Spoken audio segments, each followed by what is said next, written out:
Olá, fique um pouco e escute. Aprenda conosco e nos deixe aprender com você. É muito bom tê-lo aqui novamente, assistindo a mais um vídeo da nossa série sobre padrões de projetos.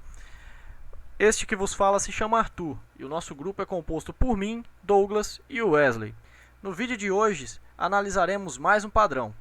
Vamos lá!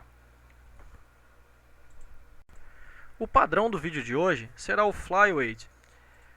O conceito básico desse padrão é um padrão que procura fatorar as informações comuns a diversos objetos em um único componente. Os demais dados que tornam tais objetos únicos passam a ser utilizados como parâmetros de métodos. Baseia-se em usar um compartilhamento para suportar de forma eficiente grande quantidade de objetos.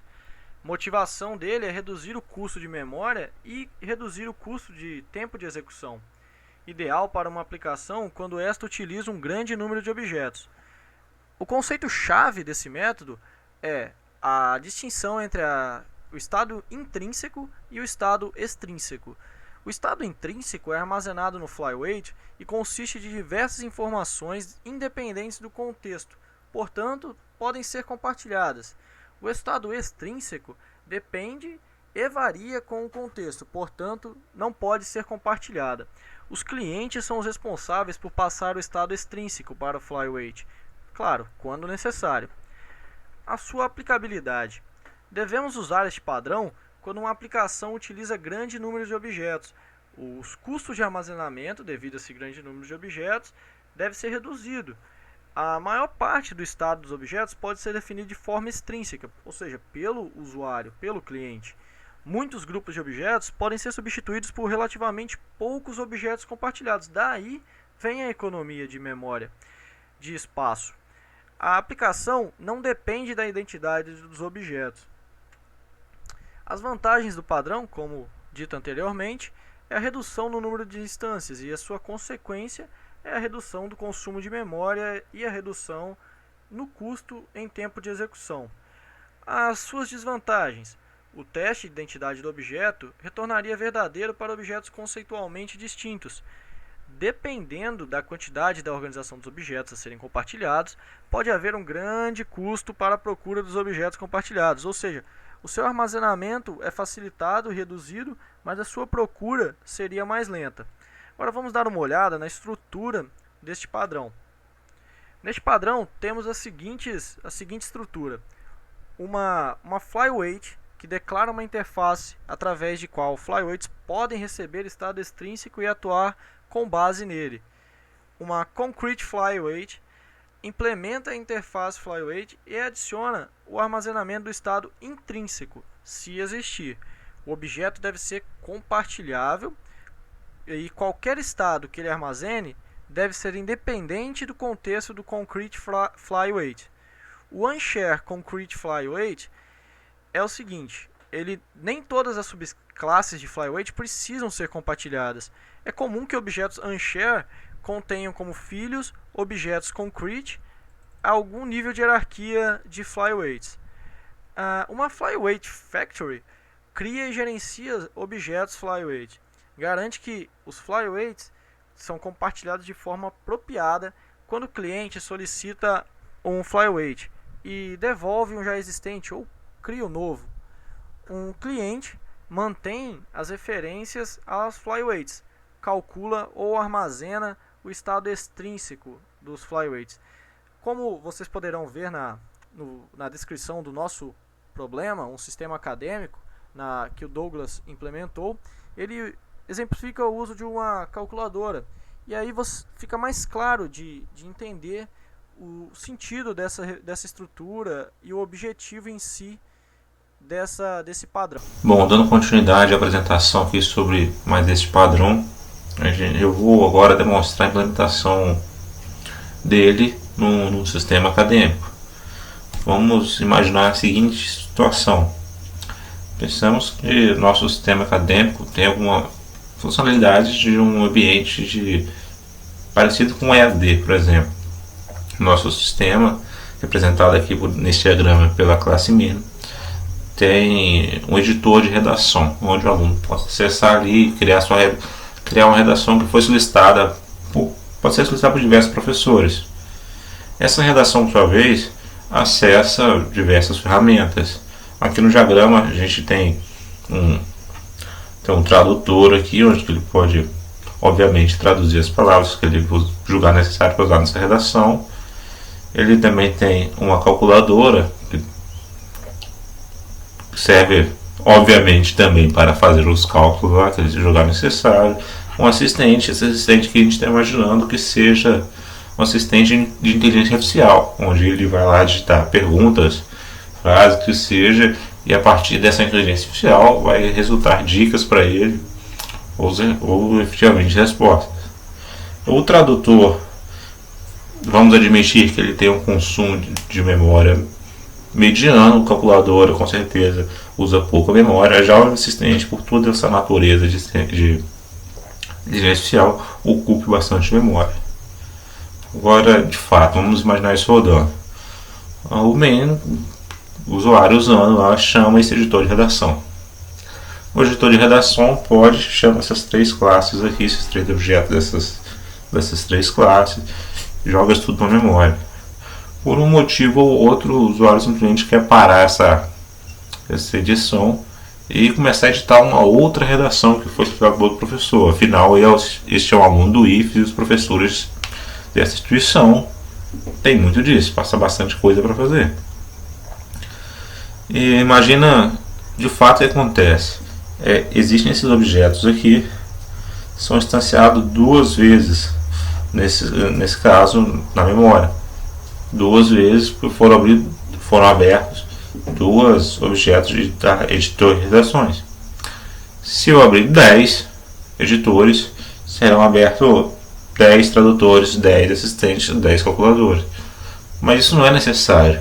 O que precisa ser único aqui é o editor de redação, porque cada um está editando uma redação, claro. Agora, o tradutor, o assistente, a calculadora, não é necessário. Está ocupando memória à toa com objetos idênticos. O que a gente pode fazer aqui? A gente tem que criar uma forma de compartilhar esses recursos aqui, essas ferramentas aqui embaixo, por todos os editores que a gente desejar abrir. O padrão que a gente está apresentando resolve isso de forma brilhante. O que ele acontece? Ele implementa aqui ele cria uma interface que é implementada por essas três classes que a gente quer compartilhar, e cria aqui o Fly Tools. O que essa classe, esse objeto fará? Ele instanciará, na sua própria criação, ele instanciará esses objetos daqui de baixo, e o editor de redação terá acesso somente a esse objeto, que por sua vez retornará um desses daqui, de acordo com o parâmetro que ele foi recebido. Bom, a gente pode até ver aqui, o get ferramenta dele retornando uma ferramenta dessa mesma interface daqui de baixo. Vamos dar uma olhada no código aqui para ver como que a gente fez isso. Essa daqui é a janela principal. Aqui são as atividades inacabadas que o aluno tem que executar. Clicando nisso daqui, será aberta uma frame de redação. Nesse frame aqui no quadro ele pode digitar redação, chamar os assistentes, as ferramentas que deixar necessário, como assistente, o tradutor e a calculadora. Salvar, descartar ou concluir essa redação. Aqui está a interface ferramenta. Ela é implementada nesses três objetos aqui, que obrigam eles a criar o método executa. Será chamado lá na hora que o objeto da classe editor de redação desejar abrir usar uma dessas ferramentas. Por exemplo, vejamos lá na frame redação. Ao clicar em assistente, ele vai lá na ferramenta Tools, que é do tipo aqui, Fly Tools. Chama o método getFerramenta, passa o parâmetro assistente, porque ele está querendo chamar um objeto do tipo assistente, e o executa. Lá dentro do Flyweight a gente pode dar uma olhada, ó, que na sua instanciação, na sua criação, no método construtor do Flyweight Tools, ele tem um array list de ferramentas. Ele instancia uma ferramenta de cada e joga para dentro deste array list. O método getFerramenta recebe uma string, verifica essa string e retorna a ferramenta específica que foi desejada.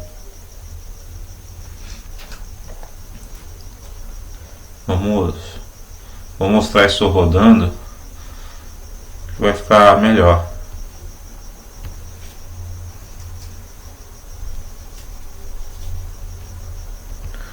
E como eu disse, estão as atividades a serem realizadas, as redações que os professores pediram. Ao clicar em uma delas, abre o seu editor. Está aqui um editor da redação de topologia de rede. Agora eu chamo o assistente lá, que é a inteligência artificial, costumo, como eu disse, ele está assumindo que ocupa bastante memória. Ele chamou o assistente. Vamos deixar o assistente aqui do lado. Vamos chamar agora um tradutor. Também vamos deixar aqui. Vou redigindo, se eu julgar necessário, eu venho aqui, faço uma pergunta, obtenho a resposta, traduzo alguma coisa. Mas por um motivo ou outro eu quero parar aqui, me veio uma ideia bacana para fazer o sistema por decisão. Então agora eu estou com 2 editores abertos. Então vamos deixar lado a lado aqui, ó. Estou com 2 editores de redação. Aqui o que acontece é a mágica. Se eu clicar em assistente, ele não vai abrir outra, não vai instanciar um novo assistente para mim, não vai instanciar um outro tradutor, ele vai usar os que já estão abertos. Olha só, cliquei aqui, ele inclusive chamou o foco daquele que já estava aberto. Mesma coisa para o tradutor. Se eu usar a calculadora, aqui ó, criei a calculadora, tá ótimo. Pô, mas esse foi chamado no segundo. Tudo bem, se eu for em topologia de redes precisar dessa calculadora, vou chamar ela aqui, ó. Ele compartilha todas as ferramentas entre todos os editores. Vale também chamar a atenção para uma coisa interessante aqui do padrão. Vocês podem observar que o nosso frame redação aqui, ele possui esse Flyweight, mas ele não o instanciou. Onde foi instanciado? Ele foi instanciado aqui no nosso frame principal. O nosso frame principal instanciou esse objeto, essa coleção de ferramentas, e foi passado quando eu crio esse frame redação. Por que disso? Se eu permitir, se eu programar de uma forma que o tools sejam instanciados aqui dentro, eu terei 2 coleções, então serão duplicadas da mesma forma as ferramentas. Eu preciso ter apenas uma coleção e não duas, não uma para cada editor de redação, senão não seria uma compartilhação, cada um teria o seu grupo de ferramentas. Bom, gente, é isso aí. Espero que vocês tenham gostado do nosso padrão e, caso tenham dúvidas, não hesitem de nos informá-las. O conhecimento é gerado através de perguntas e respostas, nenhuma pergunta será desconsiderada. Além disso, muito obrigado pela sua atenção e até o próximo vídeo.